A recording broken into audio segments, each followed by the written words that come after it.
Hola, 80% de los pacientes que van a tener infección por COVID-19 son pacientes que no necesitan ir al hospital. Así es que el 80% de la fuerza de tarea de la salud debe de ayudar con los pacientes que no van a ir a los hospitales. Aquí les comparto unas ideas que ya estamos implementando desde este lado. Acompáñenme.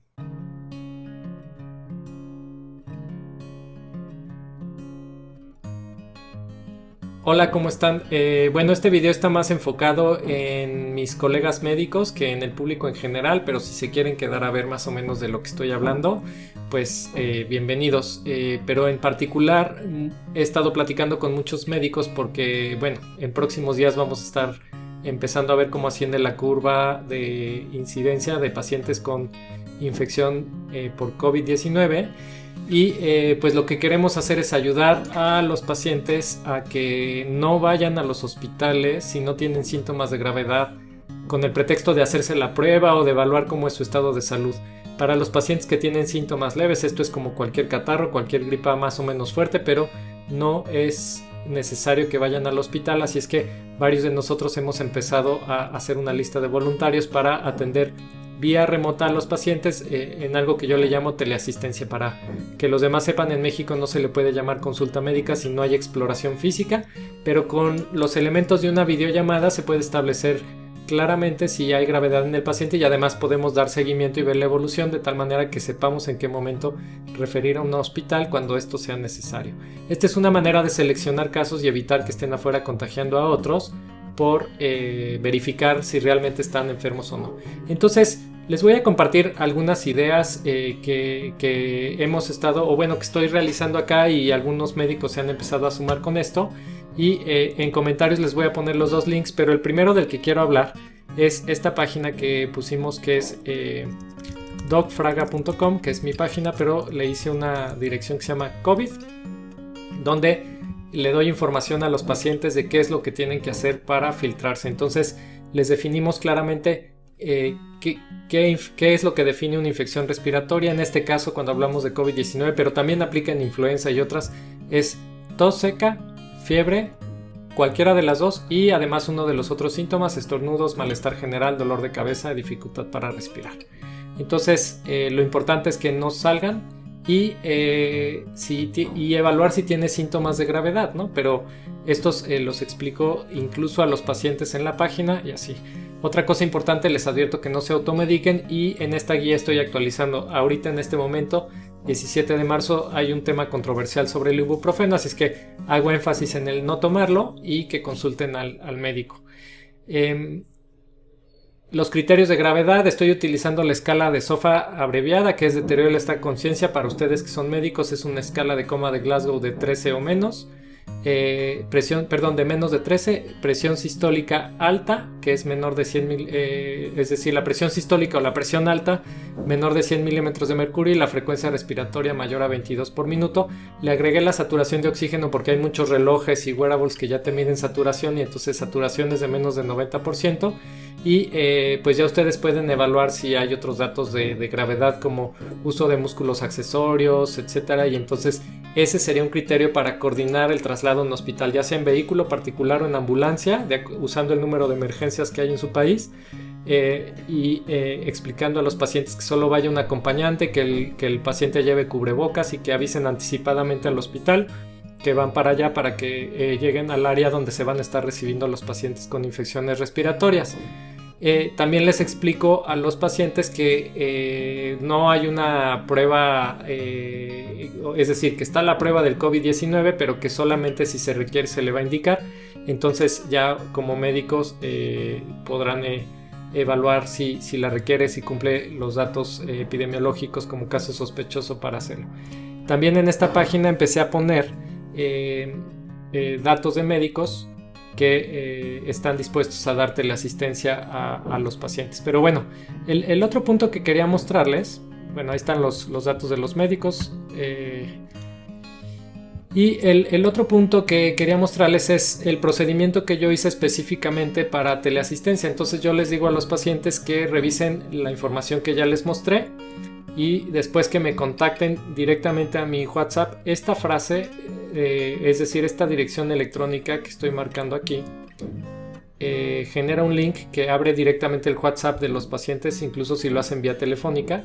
Y lo que tienen que poner después de la diagonal es su clave de país, su número telefónico con los dígitos que en su país se utilicen, y eso es todo, sin espacio, sin nada, y eso ya. Pruébenlo antes y ya lo pueden hacer así. Y existen maneras en que ustedes les podrían cobrar. Ahorita voy a hablar de lo que yo les sugiero más que hagan para comunicarse con sus pacientes. Lo que yo hago, lo que estamos empezando a hacer también en otro lugar donde trabajo, es que utilizamos plataformas como Meet de Google, que es muy fácil de utilizar. Es este.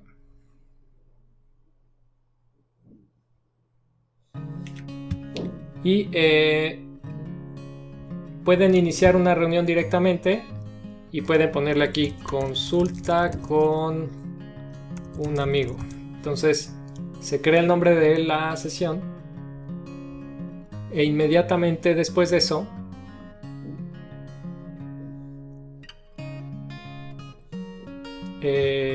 ustedes pueden unirse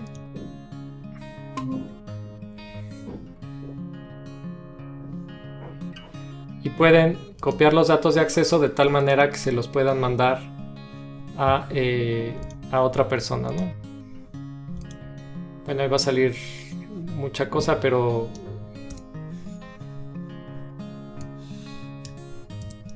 ahí está en la barra de navegación los datos de acceso. También se pueden enviar por WhatsApp y esto, y entonces pueden tener ahí a las personas que quieran conectadas. Yo sugiero usar más un enlace que utilizar el WhatsApp o otro medio que el paciente pueda utilizar a demanda de él. Con el enlace ustedes controlan la conexión y ustedes pueden pararla cuando sea necesario, de modo que ustedes puedan administrar mejor el tiempo entre pacientes y listo. Ahora, mucha gente me ha preguntado si pueden cobrar o no. Bueno, al final es algo que ustedes deberán decidir y acordar con los pacientes. Algo que cuando yo llego a hacer cosas en línea que me funciona bien para cobrar es que hay PayPal. Si ustedes tienen una cuenta de PayPal, pueden configurarlo para hacer una cosa con paypal.me y luego su nombre de usuario, para que las personas puedan acceder directamente a una paginita donde puedan ya hacer el pago con tarjeta de crédito o PayPal directamente a ustedes, sin necesidad de que tengan que comprar una terminal o hacer algo muy complejo. Hacer estas páginas electrónicas es muy fácil. La plataforma que yo utilizo es Google y prácticamente lo que buscan es sites.google.com y ahí pueden crear páginas con 3 clics. Básicamente se trata de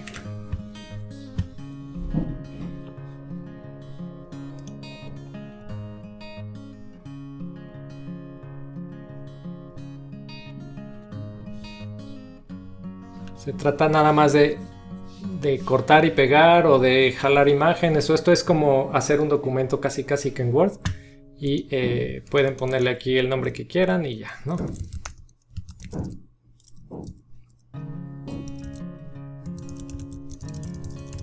Recuerden, en México no se puede llamar consulta si no hay exploración física, por lo tanto esta es una asistencia, una asesoría en línea. Entiendo que en varios gobiernos de varios lugares ya lo están empezando a hacer, pero si en su localidad no lo están haciendo, esta es una alternativa.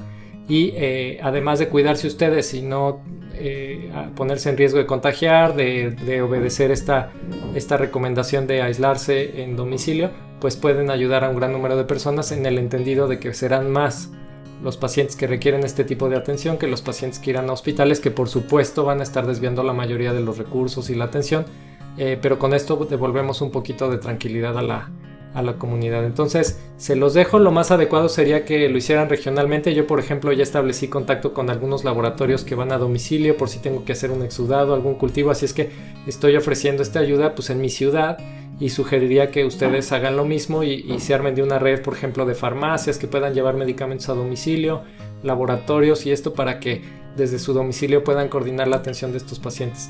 Además de esto, yo estoy haciendo una lista de los pacientes que estoy siguiendo cada 24 horas, les estoy llamando para ver cómo van evolucionando. Bueno, a este día, 17 de marzo del 2020, solo uno es un caso sospechoso, que no le han ido a hacer la prueba de confirmación porque no cumple los criterios, digamos, oficiales, pero sí estuvo en contacto ahí con pacientes en otro país que no era de los países de alto riesgo todavía. Los otros casos no cumplen con ningún criterio de sospecha, ni siquiera parecen realmente la infección, pero con esto pues más o menos los estamos aislando en domicilio.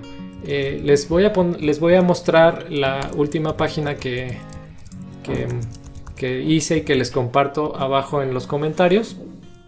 Es una guía que voy a estar actualizando para teleasistencia. Esta guía no es para atención en urgencias, no es para atención en terapia intensiva, es simplemente una guía para quienes estén orientando a los pacientes vía telefónica con los datos que son importantes, que a mi punto de vista son los datos demográficos del paciente y lo suficiente para hacer expediente del paciente, la identificación de síntomas de infección respiratoria, evaluación de si es un caso sospechoso y los datos donde debe de reportarse para que se haga el seguimiento epidemiológico, los datos de gravedad y identificar causas tratables como influenza o bacteriana, ya sea por medio de PCR de la influenza o del cultivo. Y las tres opciones, que es el paciente que está grave, que hay que trasladarlo, el paciente que está estable pero con fiebre y el paciente que está estable sin fiebre, y básicamente lo que hay que hacer con ellos.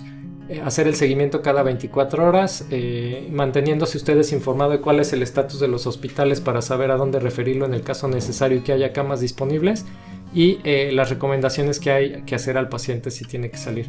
Cualquier cosa, comentario, pues yo lo voy a ir tomando también de ustedes y lo voy a ir actualizando en esta guía. Entiendo que este video va a tener una vigencia limitada, pero pues está aquí para apoyar a quienes quieran ayudar a los pacientes y no tengan quizás la preparación de medicina crítica o consideran que deban de estar cerca de su familia porque hay aislamiento, porque hay todo esto. Bueno, esta es una manera de hacerlo y seguramente algunos pacientes podrán remunerarlos. Yo lo estoy haciendo pues ahora sí que en ánimo de ayudar. Si existe alguna remuneración cuando es posible, pues sí, se puede, pero si no, tampoco pasa nada, ¿no? Esto es para ayudar a que la población esté ahí, pero con el tiempo muchos de nosotros quizás estemos haciendo esto por la mayor parte del tiempo y entonces sí sería entendible que buscaran compensación económica, pero eso ya depende de su contexto también.